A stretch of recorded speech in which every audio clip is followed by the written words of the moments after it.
আমি দীর্ঘ 40 বছর শিক্ষাদান করে আসতেছি।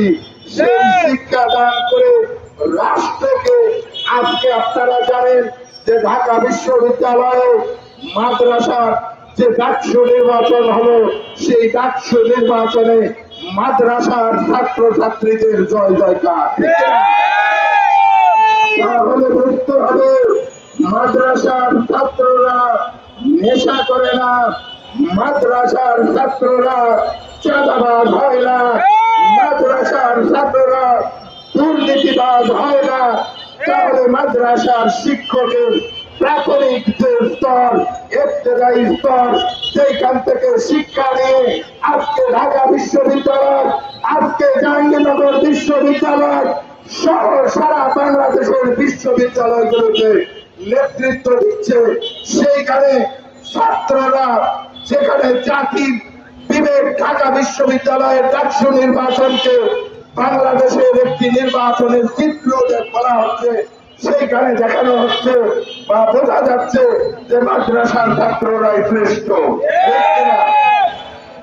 এবং নেতা করতে মাদ্রাসার ছাত্র লাগে, জামাই খুঁজতে মাদ্রাসার ছাত্র লাগে, নৈতিক শিক্ষা দিতে মাদ্রাসায় পড়ানো লাগে, কিন্তু মাদ্রাসার শিক্ষকদের কেন রাস্তায় দাঁড়াতে হয়? এই জবাব কে দিবে? এই জবাব এই রাষ্ট্রকে দিতে হবে। এবং এই রাষ্ট্র আমাদের দীর্ঘ 40 বছর অবহেলিত করে রেখেছে। ইনশাল্লাহ আমরা আশা করি সেই অবহেলার অবসান ঘটেছে সেই 2024-এর বড় অভ্যর্থনের মাধ্যমে।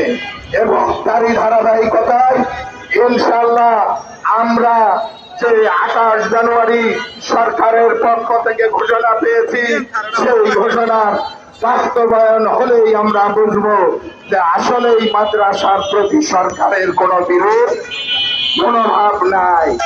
আর যদি আমাদের এই রাজপথে অবস্থান করতে হয়, তাহলে আমরা বুঝবো রাষ্ট্রের ক্ষমতা পরিবর্তন হয়েছে, কিন্তু ক্ষমতাশীলদের চরিত্রের পরিবর্তন ঘটেনি। যদি তাই না হয়, তাহলে স্বতন্ত্র ইবতেদায়ী মাদ্রাসা পর্যায়ক্রমে জাতীয়করণের ঘোষণা দিয়ে কেন 7 মাসেও বাস্তবায়ন হচ্ছে না? যদি এটার বাস্তবায়ন, আজকে আমার আহ্বান থাকবে গোয়েন্দা